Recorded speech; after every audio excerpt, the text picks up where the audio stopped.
So when people know that they only have a limited time window to catch the replay, guess what? They're more likely to prioritize watching it. It's like having a built in deadline that nudges them to take action. And so, in addition, by time limiting your replays, what you're actually doing is you're increasing the perceived value of your event. So, think about it. When something is scarce, it becomes more desirable. So, by making your content available for a limited time, you're telling your audience, hey, this is something special and you don't want to miss out. I'm Sylvie Garibaldi, founder and CEO of a well-established marketing training and done-for-you services company, tailored specifically for the modern legal and financial professional worldwide. While it's taken some trial and error to figure out which methods get the best results for professionals who are looking to grow their practices, fast forward to today, my team and I have nailed down and perfected a process that has helped so many of our clients consistently achieve outstanding results and create a legacy for their practices. I created the Serve First, Sell Later marketing podcast to give you simple, actionable, non-salesy, and results-driven marketing to grow your legal or financial practice like so many of our clients have. If you're a lawyer, mediator, financial, or divorce professional who is looking to become highly visible and wants to create a practice that makes an impact, then you're in the right place. Let's dive in. Hello, everyone, and welcome back to episode 7 of the Serve First, Sell Later marketing podcast. I'm thrilled to have you join me today as I want to talk about a must-have tool that every professional should have in their marketing toolbox, and that's hosting your own online educational events. And I've been in this game of online events for over a decade now. Yep, you heard that right. I've been there, done that, and boy, have I got some insights to share with you.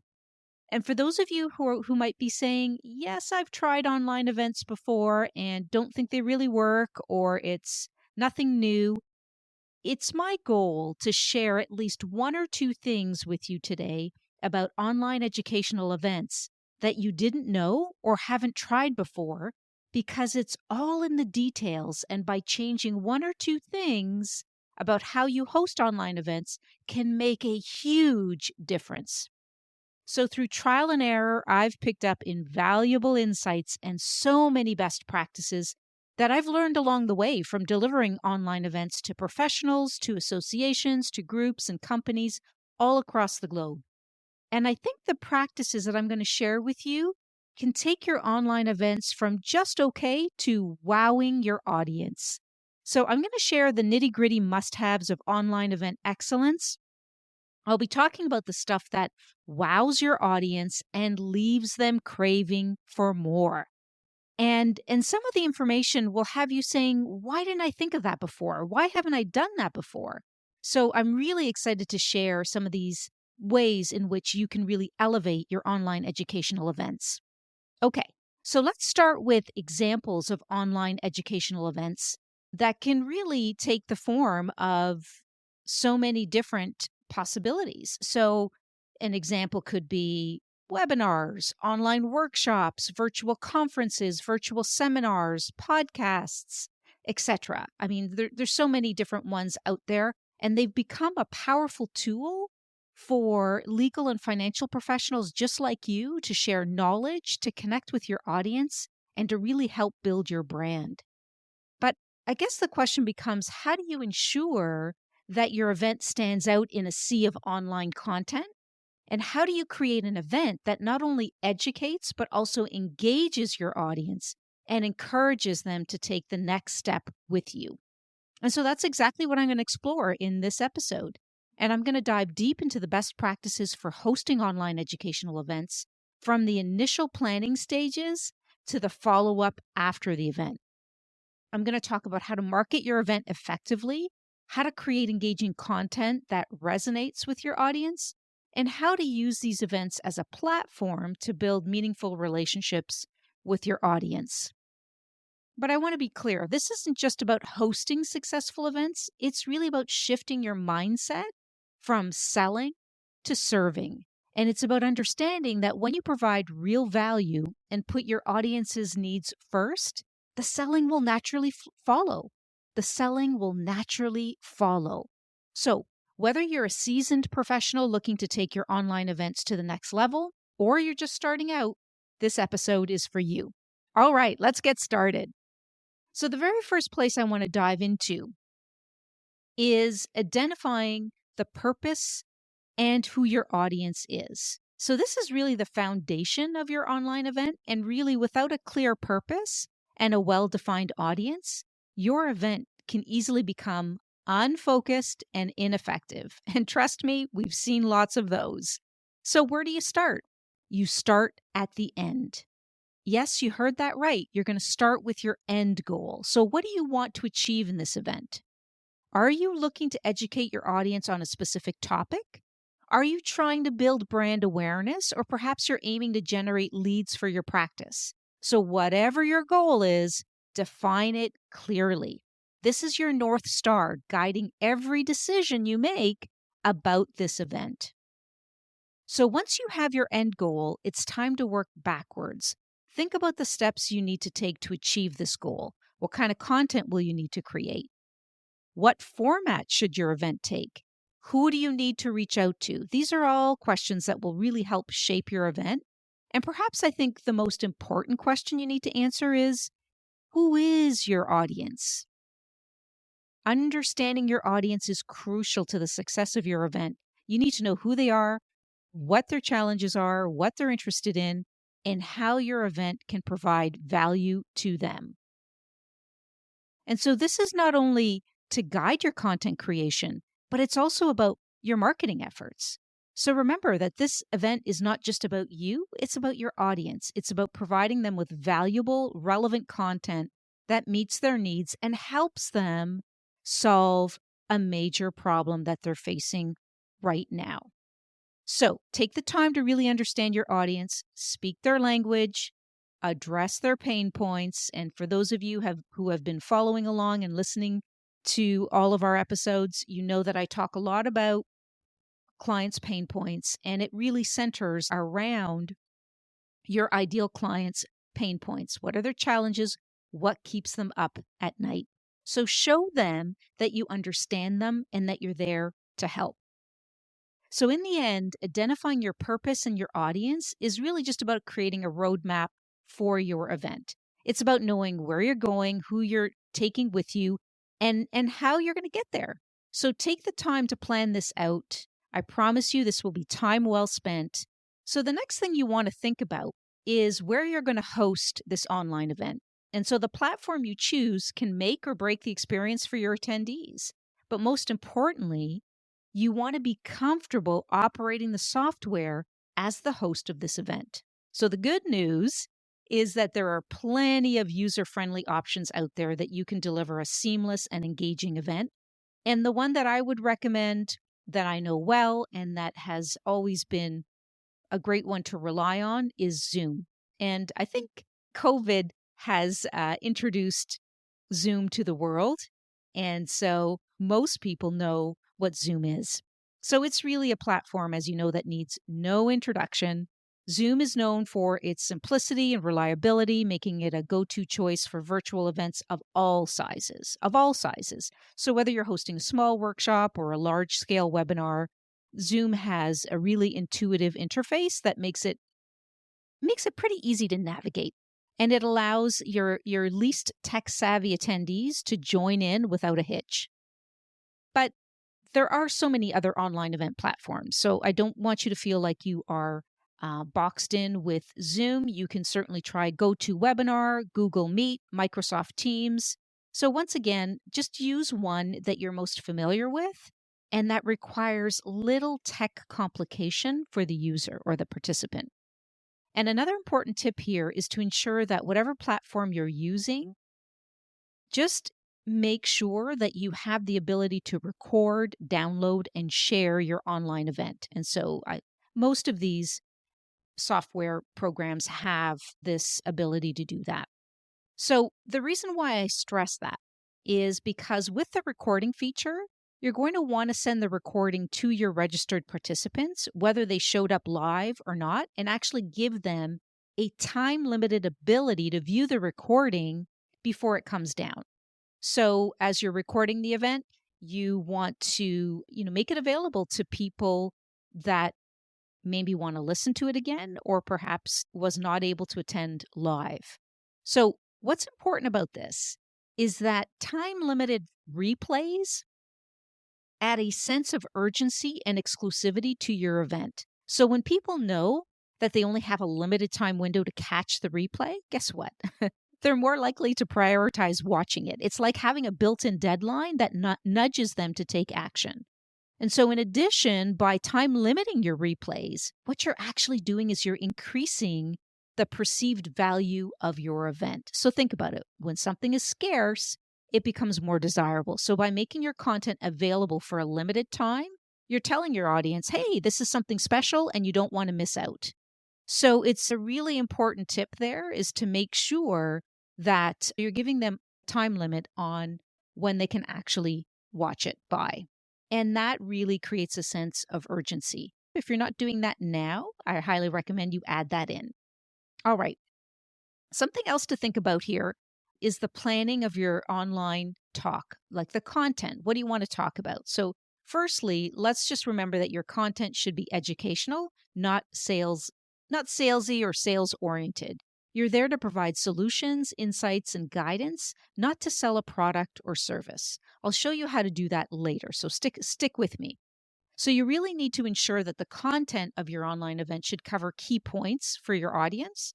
So for example, if you're a divorce financial professional, your content could cover pain points such as asset division, debt, child support, tax implications, and on the emotional side of divorce, you can offer strategies for how this can help manage stress, maintain positive communication, etc. So, one of the biggest mistakes that I see is when presenters focus on things that they, as a professional, know that their client would need. So, let me give you an example. As a divorce financial expert, you shouldn't be focusing your talk on the importance of the divorce financial plan, even though you know it's critical to their success. Instead, you need to talk about their struggles, such as their concerns over will they be able to retire securely after divorce? Can they afford to keep their children in the matrimonial home? Or will they have enough cash flow for extracurricular activities that their children are currently enrolled in? So, those are the pain points, and that's what matters to them. If you're going into detail about the power of a divorce financial plan, you'll lose them. So you can mention that this plan, the financial plan, is key and even explain what it is and how it works, but it cannot be the focus of your presentation.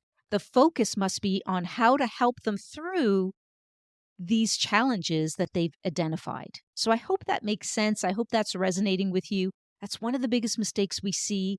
And I don't want you to make that mistake because you will lose your audience very quickly. And for some of you that have, tried online events and they haven't been successful for you, this could be one of the places where you need to improve. All right, so let's talk about scheduling the event. Sounds pretty simple, right? Just schedule the event in. But here are a couple of things I want you to think about and can really help you get some better results when you schedule the event. So first off, you want to make it as seamless as possible for your attendees to sign up. And so when you're figuring out a date, you want to check the calendar to avoid scheduling on or near major holidays or long weekends.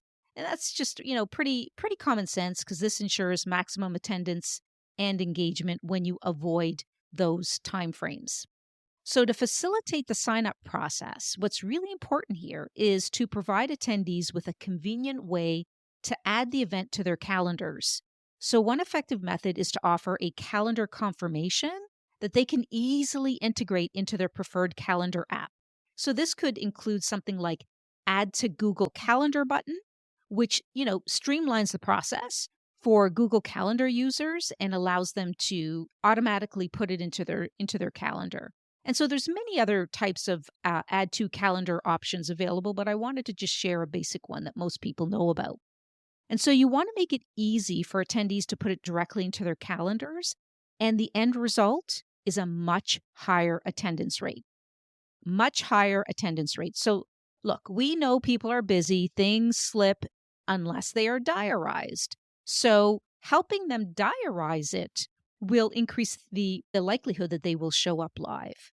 So sounds simple, but is so often overlooked. And this can really impact, as I mentioned, the show up rates. So by leveraging these tools and incorporating user-friendly features such as the add to calendar buttons that I just referred to, what you're essentially doing is you're significantly enhancing the sign-up experience for your attendees, which is ultimately going to lead to higher engagement and attendance.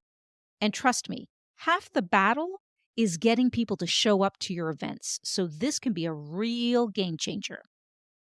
All right, let's get to the marketing of your event. So in all my years of experience, I would say that the most challenging part of hosting an online event is getting your participants to sign up or register, right? I'm sure most of you can probably relate to that. People value their time, and you really need to make it worth it for them to show up. And so this is where the magic of marketing comes into play. So let's start with social media. So you want to start your social media promotion about 2 weeks in advance of the event itself. This creates a sense of urgency and keeps your event top of mind for all potential attendees. Now, in terms of the content of your promotion, this is going to be really important. This is not the actual presentation itself, it's the content that you're using to promote the online event. So it's not just about announcing the event, it's about creating buzz, excitement, and value. So in order to do this, you need to share sneak peeks. You need to include testimonials, maybe include some engaging content that speaks directly to the pain points that your event will address. And please remember, your promotional content should be as valuable as the event itself. People forget that. You can also look at email marketing, which is going to be super important for you to incorporate that. So craft compelling emails that not only inform, but also entice your subscribers to want to learn more and to actually sign up for the event. But you're not going to want to stop there. You really want to start to engage your influencers who can really amplify your reach. So reach out to key figures in your industry and ask them to share your event with their followers. And this endorsement can lend credibility and attract a wider audience. And don't forget about the power of community, super important. Make sure you engage with your followers, respond to comments, and create a conversation around your event. This not only builds relationships, but also fosters a community that's invested in what you have to offer. All right, so I want to switch gears a little bit here and talk about engagement. So I'm referring to engagement before your actual online event and during your online event. And if you engage in these activities, it can really be a game changer for the outcome of your online event. So it's not about just presenting, it's about creating an interactive and immersive experience that leaves a lasting impact on your audience. So let's talk about before the event. So before the event, engagement starts really the moment someone registers. So it's about building anticipation and making sure they're as excited about the event as you are. And one really powerful way to do this is by providing them with something of value before the event. So imagine sending out a workbook or a detailed checklist tailored to the event's content. And so what happens here is this isn't just busy work. This is a tool that will help your audience prepare for the event and get the most out of it. Okay. So for instance, if you're hosting a webinar on financial planning, you could send out a budget worksheet for attendees to fill out beforehand. You could ask them to list their financial goals or challenges. And so this not only primes them for the content, but it also personalizes their experience. And so they come into the event with a sense of ownership, ready to engage and apply what they learn. Okay, so providing participants with material to review or tasks to complete before the event, it not only creates engagement, but it also increases the likelihood of their attendance because now they're invested and the show up rate goes up. All right, let's talk about during the event. So keeping a conversational tone to your presentation is going to be key. So this isn't a lecture, it's a dialogue. So from the moment that the event begins, set the tone by welcoming comments and questions. Encourage your audience to use the chat function to share their thoughts and make them feel heard. Super important. And I think throughout the webinar or other type of online event, you need to actively ask if people have questions, if they have comments that they'd like to add. This really keeps the energy dynamic and inclusive. But don't just wait for them to come to you. That's a really important tip. I've been running online events, as I said, for well over a decade now. And from my experience, I'm always checking in with the audience. I'll ask them things like, did that resonate with you? Do you have any questions? Do you have any comments? And I also like to have people ask questions while I'm presenting, as opposed to leaving them to the end of the presentation. And that's entirely up to you. If that kind of throws you off script and you don't want to do that, you don't have to. But it's important to always check in so that you're getting some kind of engagement. Either somebody's raising their hand or they're giving you a thumbs up like they understood what you said. Create engagement. That's what it's all about. And in my experience, what you're going to find is that people will eventually pipe up and ask questions or give feedback. And so it really does work. But you can't just say it once and never ask again throughout your presentation, as it'll really turn out to be a one-person show if you do that. And that's not what you want. You want to create an interactive session where people are engaged. And what I've found is the more engaging you make it, the more the content actually sticks with the participant. So super, super important to do that. And you can also use Q&A sessions that are strategically placed throughout the event to give a voice to your audience. So you can do that as well.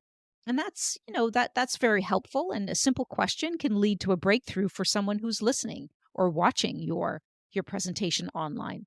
So polls, as most of you know, are another fantastic way to keep your finger on the pulse of the audience. They're quick, they're interactive, and they can actually provide instant value. So using polls to gather opinions, test knowledge, or decide which topic to tackle next, it acts like a real live feedback loop that keeps everyone on their toes. And that's what you want. So remember that engagement, it really is a two-way street. It's about creating a space where your audience doesn't just listen, but they actually participate. And so it's about transforming passive viewers into active participants. And when you have active participants, you have a better chance of building a relationship with them after your presentation. You can take the relationship or the conversation offline. And I think that's where a lot of people don't quite realize that when you can keep the presentation as engaging as possible, you are actually building the bridge to a conversation that can happen after your online talk. All right, I want to switch gears again and really talk about a big mistake that many professionals make when doing a online event. And that is a clear call to action. So to simply define what a call to action is, it's really just a powerful prompt that tells your audience what you need them to do next. You're telling your audience what they need to do next. It's not about leaving them in the dark, but rather guiding them towards the next step.